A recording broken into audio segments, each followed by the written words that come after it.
virtual y vamos a empezar a platicar por fin un poquito de las cucarachas después de unos pequeños problemillas técnicos, pero estamos listos para iniciar, para salir adelante. Y bueno, constantemente nos han platicado sobre cucarachas, constantemente hemos oído hablar de muchos de los aspectos que tienen que ver con la biología, con la importancia sanitaria, incluso con muchos de los hábitos sobre las cucarachas, algunas cosas ciertas, algunos otros rumores, leyendas incluso, como aquella de que las cucarachas pueden vivir sin cabeza, igual que las colas de lagartija viven sin lagartijas, supongo yo.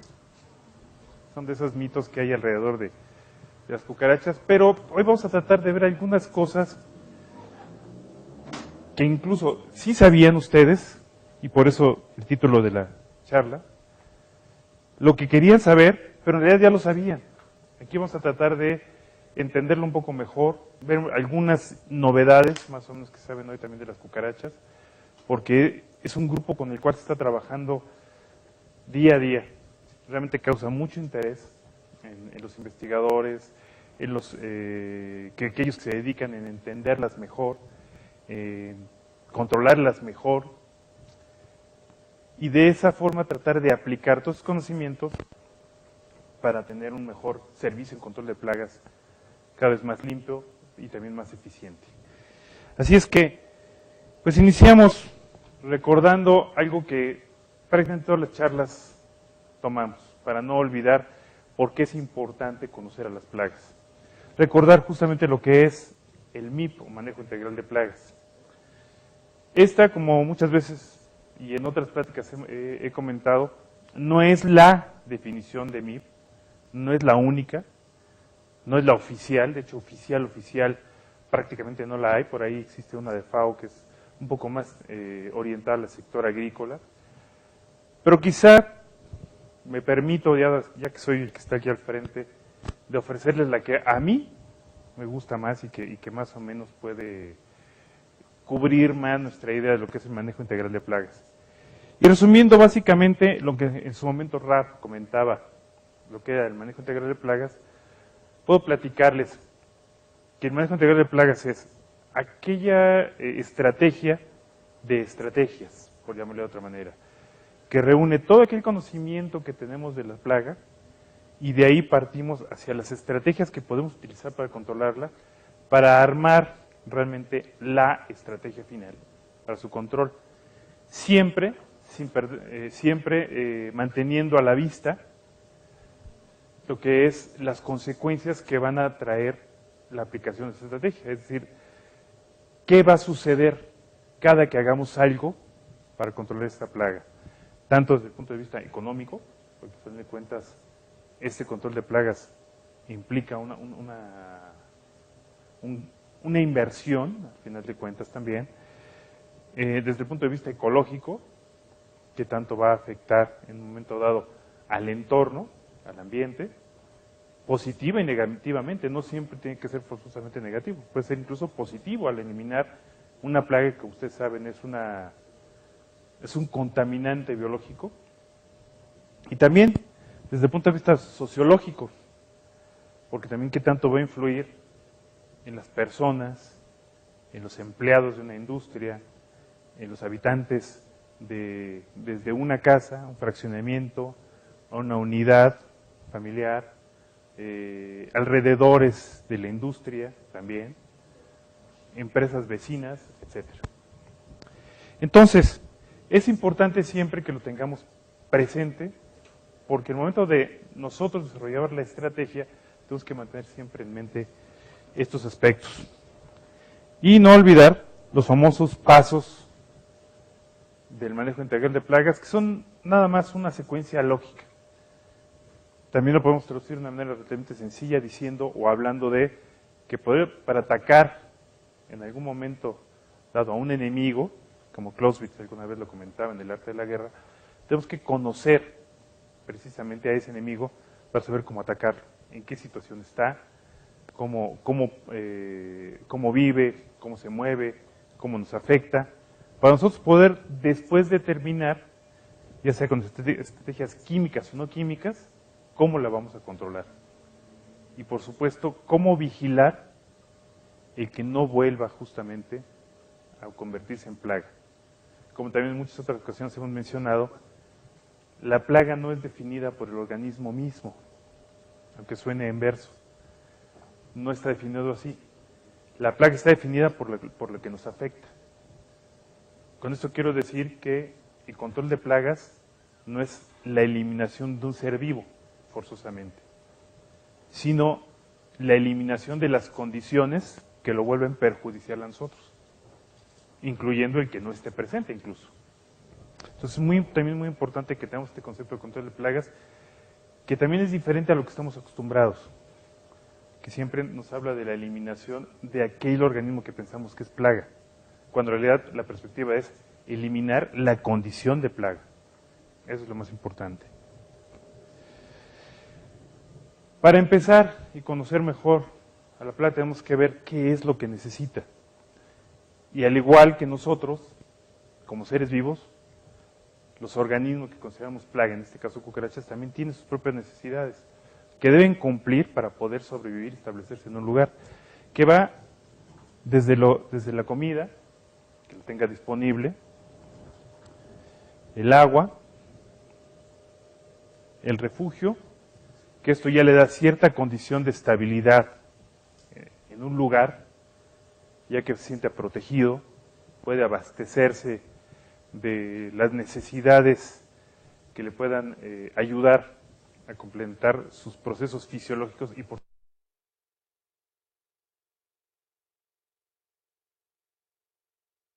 multiplicación que le llamamos, o la reproducción, que puede llevar también al mismo tiempo a la dispersión de la plaga, y es cuando a veces ya detectamos el problema como grave.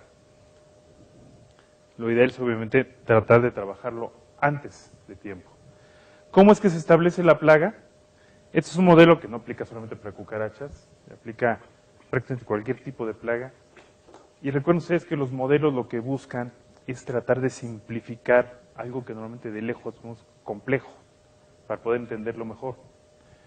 Es la base, de hecho, muchas veces de la investigación científica. Y esto no quiero decir que sea un modelo científico como tal, pero sí un modelo mental que nos permita, cuando nosotros estemos haciendo la inspección o preparación del programa de control de cucarachas, comprender mejor dónde buscar, qué prevenir. Entonces, ya que tenemos las necesidades de las cucarachas, tenemos que tratar de definir por qué entraron, o sea, cómo entraron. Al final, para que se establecieran como plaga, tuvieron que haber entrado a ese lugar. Ya sea porque fueron transportados por alguien. Ahorita vamos a ver un poco más adelante, un poco más en detalle estos puntos, pero de manera general, cómo es que la cucaracha o las primeras cucarachas en un momento dado llegaron al lugar donde queremos controlarlas, por su cuenta o transportadas por alguien más, en un empaque, etcétera. Ya que entraron, ¿cómo es que pudieron sobrevivir? Naturalmente es porque encontraron lo que hemos visto: comida, agua, refugio, y gracias a eso pueden sobrevivir. Y como dijimos hace un rato, ya que se reproducen, se dispersan. Entonces es un modelo relativamente sencillo. Lo complicado es encontrar dónde se cumple cada uno de estos efectos. Y es donde tenemos que entender mejor justamente a las cucarachas. Aquí más o menos lo que sería el árbol genealógico de las cucarachas. Ustedes pueden ver que en realidad hay muchas más de las que normalmente pensábamos que existían. De hecho, vamos a verlo más adelante. No son 2 o 3 las especies que normalmente nos explican, sino son miles. Cerca de 3,000, para redondearlo. Más, menos, porque normalmente llega a descubrirse nuevas especies, o se considera que una especie pertenecía a otra en la investigación, solo para conocerlo. Pero también ver cuáles son las relaciones con otros grupos de insectos. Aquí lo que llama más la atención, quizás, es por un lado su estrecha relación con las mantis, que son sus parientes más cercanas, como grupo de insectos. Otros dirán, no, bueno, según el árbol parece ser que las termitas son su pariente más cercano. Podremos decir que sí, solo que hoy en día son consideradas las termitas también miembros del mismo grupo de las cucarachas. Esto estamos hablando de hace alrededor de unos entre 7 y 9 años, que ya se descubrió incluso por métodos moleculares, que realmente las termitas son cucarachas también, solo que son cucarachas sociales, como también ya hace casi 30 años, el que es quizá uno de los más grandes naturalistas todavía vivos, actuales, Edward O. Wilson, lo dijo hace casi 30 años, antes de que incluso tuviéramos estos datos moleculares, que las termitas eran cucarachas sociales. Y hoy en día ya están considerados dentro del mismo grupo Dictyoptera. Vamos a después echar un vistazo más o menos de las principales especies, principales grupos de las cucarachas como tales, las cucarachas comunales, llamémosle así. Así quedaría más o menos el árbol genealógico y familiar de las cucarachas, con su pariente, con su grupo hermano, las mantis. Y como ustedes pueden ver muy claramente, dos grandes grupos de cucarachas. Las termitas que conocemos, que son las cucarachas sociales, y las cucarachas, como normalmente las conocemos, que son comunales. Vamos a platicar de qué se trata esto de comunales también más adelante. Lo que le ha permitido sobrevivir es que son organismos extremadamente simples que han aprovechado justamente cada unidad de energía para poder sobrevivir. En realidad, son organismos mucho más simples que nosotros, tienen eficiencia incluso orgánica arriba del 80%, todo lo contrario a lo que tenemos nosotros, que es alrededor del 20%, se aprovechan prácticamente todo. Y como ustedes lo van a poder comprobar, en el caso de las cucarachas, incluso la energía que proviene hasta de sus cadáveres, son capaces de aprovecharla.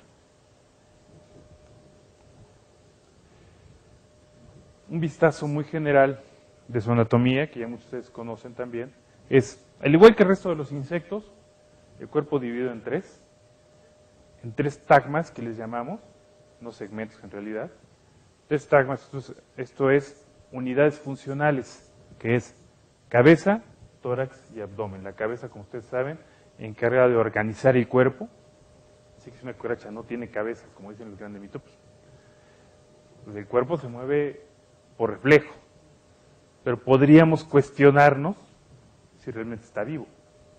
Entonces ahí vamos a romper uno de los grandes mitos, que se repiten y se repiten y se repiten.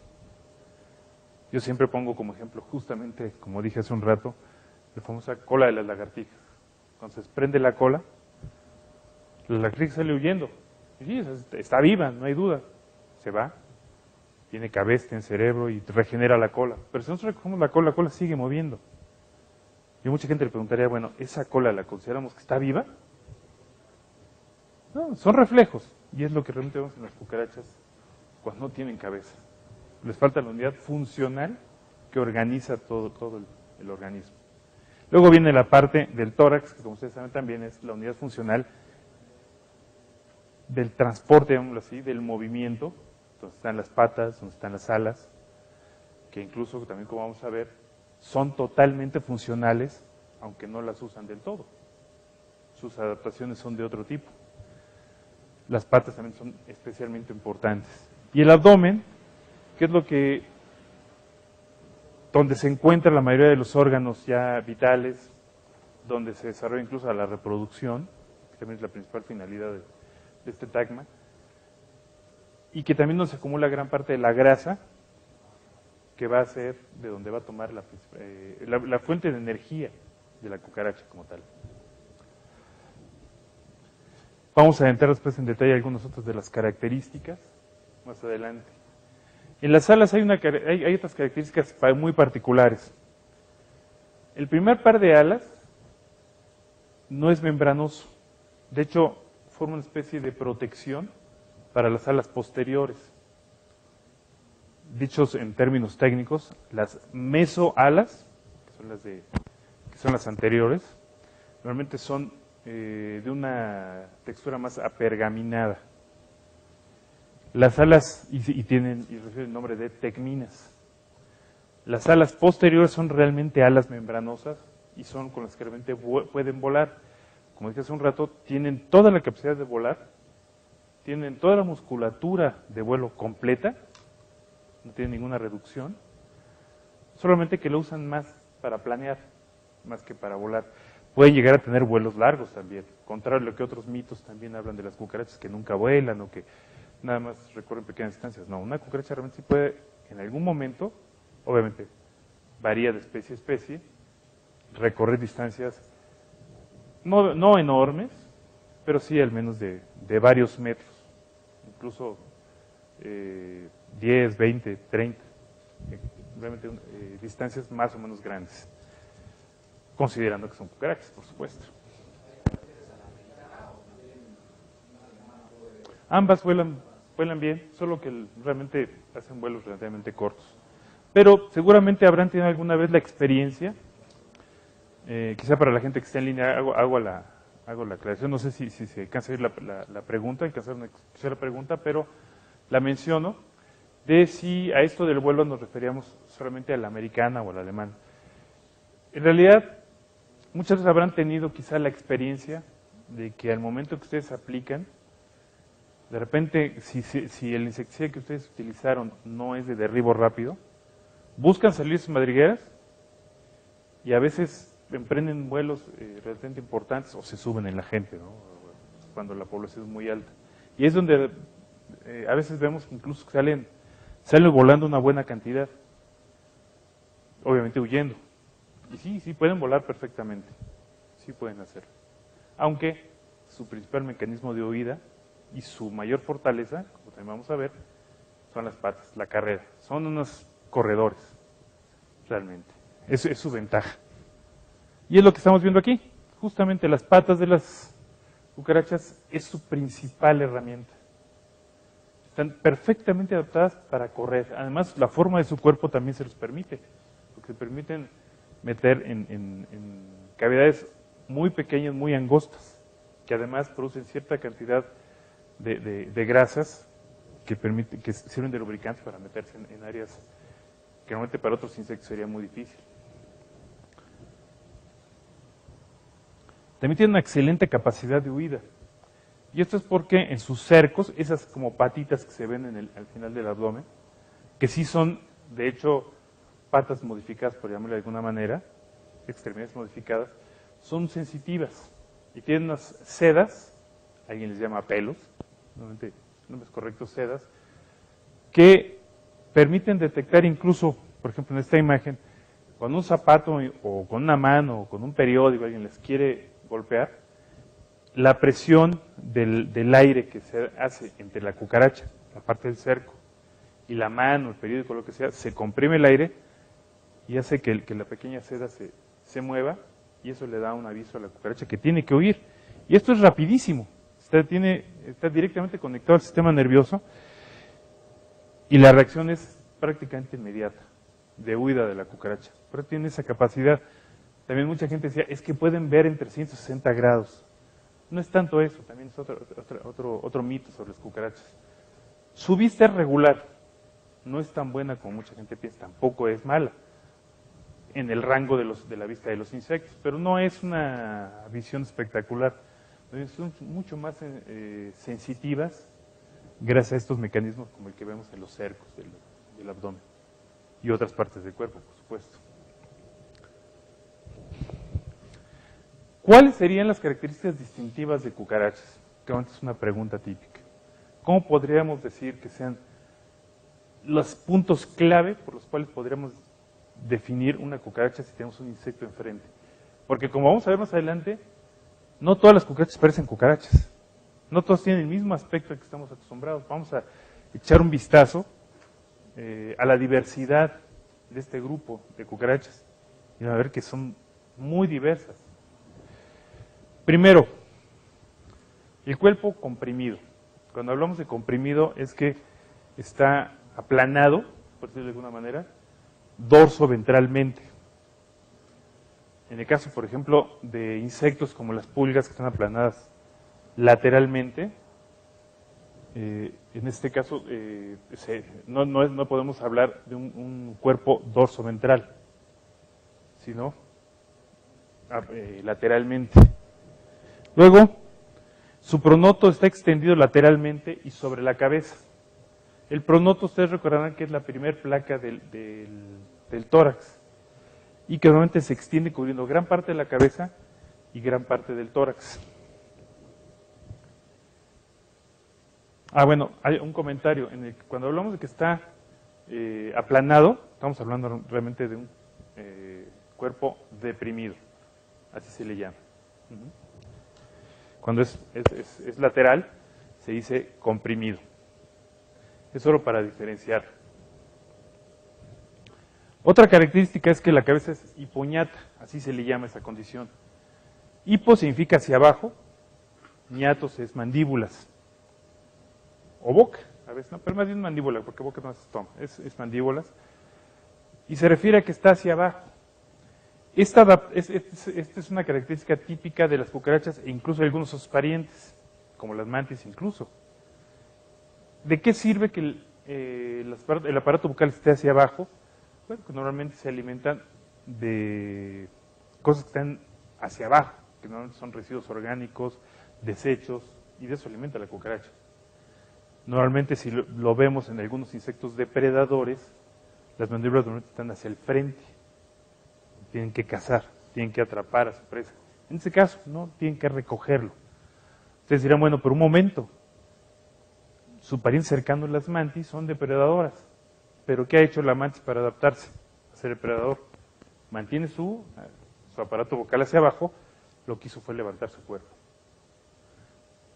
Entonces nos habla de que una mantis podríamos llamar que es una cucaracha adaptada a la depredación, aunque no es cucaracha estrictamente hablando, y es un grupo completamente diferente. Por eso hago la aclaración. Lo que mencionamos hace un rato, sus patas cilíndricas bien adaptadas para la carrera, es su principal defensa. No necesita volar muy bien, es excelente corredora la cucaracha, y como también vamos a ver más adelante, tiene varias adaptaciones que le permiten escapar de nuestra vista fácilmente, con solamente aprovechar esa carrera. El ocelo medio, que normalmente se presenta en insectos ya más primitivos, prácticamente está ausente y tienen algunos pequeños ocelos, que como ustedes saben son ojos primitivos, por llamarle de esa manera, están presentes de manera vestigial en las cucarachas. ¿Qué utilidad tienen estos ocelos? Los ocelos no pueden percibir imágenes como tal. Realmente los ocelos más bien perciben diferencias en intensidad de luz. Y es otra de las ventajas por las cuales la cucaracha, en el momento que, por ejemplo, entramos a un lugar y prendemos la luz, por eso vemos que salen corriendo, porque detectan inmediatamente ese cambio de intensidad de luz y salen huyendo. Esa es la utilidad, sobre todo, que pueden llegar a tener. Y la oteca es esclerosada. La oteca, de entrada, es un paquete de huevecillos. No ponen los huevecillos de manera aislada, sino los ponen en paquete siempre. Obviamente, dependiendo de especie a especie, también varía el número de huevecillos por oteca. También lo vamos a mencionar más adelante. Y también la forma, la característica, incluso la ornamentación es diferente de especie a especie. Pero siempre hay una oteca. Incluso en aquellas cucarachas primitivas, si bien no hay un paquete como tal, al menos la disposición de los huevecillos es similar a oteca. Algunas especies de termitas, por ejemplo, que ya dijimos son cucarachas sociales, incluso también es la forma en que depositan los huevecillos, en pequeños paquetes, aunque no sea una oteca como tal. Grupos hermanos, que no son cucarachas, pero que son parientes cercanos, las mismas mantis, ponen otecas. La diferencia es que la mantis la fija en la vegetación, pero también ponen otecas, paquetitos como monederitos. Entonces serían las características principales o características distintivas del grupo de cucarachas como tal, las cucarachas como tal. Hablábamos de la similitud que tienen las que ahora sabemos que sí son cucarachas, que son las termitas. Y aquí vamos a ver las similitudes y las diferencias. Similitudes, como verán, son muchas. En ambos casos comparten nido. Sin embargo, en el caso de los que son sociales, hay un reparto de labores. Algunos se encargan de cuidar a las crías, otros se encargan de ir a buscar comida, otras se encargan de cuidar el nido. En el caso de cucarachas, hay cierto cuidado, sí, de las crías, pero más bien es en conjunto, más bien por estar viviendo en conjunto. Pero lo que hoy sabemos es que sí hay comunicación entre ellas también, y eso ya lo sabemos como tal. Entonces, será la principal labor, y es lo que hace la diferencia entre un insecto social, que son las termitas, y un insecto que no es social, que son las cucarachas, pero no forzosamente solitarios, por eso hablamos que son comunales. Insectos solitarios normalmente incluso viven juntos, dejan los huevecillos y se olvidan de ellos, no hay un cuidado a veces parental. Y cucarachas también lo vamos a ver, hay incluso a veces extremos en cuidado de las crías. Hay solapamiento de generaciones, o sea, esta ventaja le permite que incluso los abuelos conozcan a los nietos, a los padres, a los hijos, etcétera, que en otros insectos, pues a veces al dejarlos por ahí, como ciertos padres obligados, pues ya ni saben qué pasa con ellos. En cucarachas sí sucede, si hay ese cuidado. Hay endosimbiontes. ¿Qué es esto, los endosimbiontes? Son organismos que viven dentro del intestino, en termitas y en cucarachas, que les permiten digerir sus alimentos. Vámonos a las termitas para entender esto. Las termitas, ustedes saben que comen normalmente celulosa, madera. En realidad ningún animal es capaz de digerirlo por sí mismo, ni nosotros mismos. Cuando comemos una ensalada, no es fácil para nosotros digerirlo por nosotros mismos. Tenemos algunos microorganismos asociados en nuestro intestino que nos permiten digerirlo. Lo mismo sucede con los insectos. Tienen organismos, tienen una microflora, por llamarle de alguna manera, que permite degradar esta celulosa y poder aprovecharla. Las cucarachas también las tienen, y por eso pueden prácticamente comer casi de todo. ¿Cómo lo transmiten? Pues precisamente lo vamos a ver también, en el caso de las termitas, por un fenómeno que se llama trofalaxia, que es la transmisión de alimento, boca a boca o desbocando también, o en el caso de las cucarachas, por la ingestión de las excretas o de los cadáveres de la población. Y hay una comunicación química, que esa es una de las novedades. Antes se pensaba que cucarachas no había comunicación, que simplemente vivían ahí en conjunto, sin más ni más. ¿Sí? ¿Una pregunta? Sí, nos preguntan qué es el pronoto. ¿Qué es el pronoto? El pronoto, bueno, el tórax, que es la unidad funcional del cuerpo de los insectos, que está a la mitad, llamámoslo así, es cabeza, tórax y abdomen. El tórax está dividido en 3 segmentos, que es el protórax, que es el que está más al frente, mesotórax, que es el que está en medio, y el metatórax, que es el que está cerca del abdomen. Son las 3 divisiones. Cada división tiene 4 placas. La placa ventral, que se llama sternum, como nuestro esternón, llamémoslo así. Las laterales, que se llaman pleuras. Y las dorsales, que se llaman tergums, o en este caso, notos, que significa espalda. Entonces, con eso ya podemos más o menos entender que cuando hablamos del noto del protórax, se llama pronoto. O sea, la placa dorsal, o de la espalda, del primer segmento del tórax. En el caso de las cucarachas, se extiende y cubre los demás. No quiere decir que en el mesotórax y metatórax no haya noto. Son muy pequeños y está cubierto por la extensión del pronoto, de la placa del primer segmento del tórax. Espero haber respondido bien la pregunta. No, y está bien, porque es una cuestión de anatomía. Y como pudimos ver, muchos de los nombres, como también en otras pláticas he dicho, no es complicado sabérselos. En realidad, yo siempre recomiendo que no traten de memorizarse los nombres ni de las especies, ni de las partes del cuerpo. Con el uso diario, empezando a interrelacionar estas características, le van a entender y los van a armar ustedes solos. Realmente no es necesario memorizar nada. Ya con la familiaridad del uso de los términos, hasta lo van a armar los términos solitos. Son descriptivos incluso, hasta los nombres científicos. Que no memoricen. No. Usen ese disco duro para otra cosa, no para memorizar. Bueno, regresamos a esta parte. hablamos de que una de las novedades que tenemos hoy en día sobre la comunicación química de las cucarachas, como decía hace un rato, se pensaba antes que simplemente vivían en un grupo, pero sin mayor comunicación, simplemente, como dicen por ahí vulgarmente, echas bola, ¿no? Hoy sabemos que no, que sí hay una comunicación entre ellas. Y vamos a hablar más en detalle de este aspecto.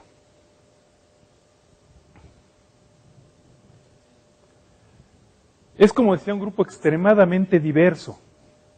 Como ustedes pueden ver, no todas las cucarachas se ven como estábamos acostumbrados que se veían las cucarachas. Hay de diferentes tipos, diferentes coloraciones. Claro, ahí depende, queda la perspectiva personal de si se ven bien o se ven mal, si están bonitas o no, eso ya depende. Por supuesto, los que necesitamos insectos, cualquiera se ve muy bien, otras no tanto. Solicito permiso a los asistentes y espero a los que están en línea, que no me pueden contestar tan rápido, pero voy a pensar que sí. Aunque le dejen el voto a los que están presentes que me permiten quitar el saco. ¿Sí? No, solo el saco. Solo el saco. No, pues bueno, estamos serios.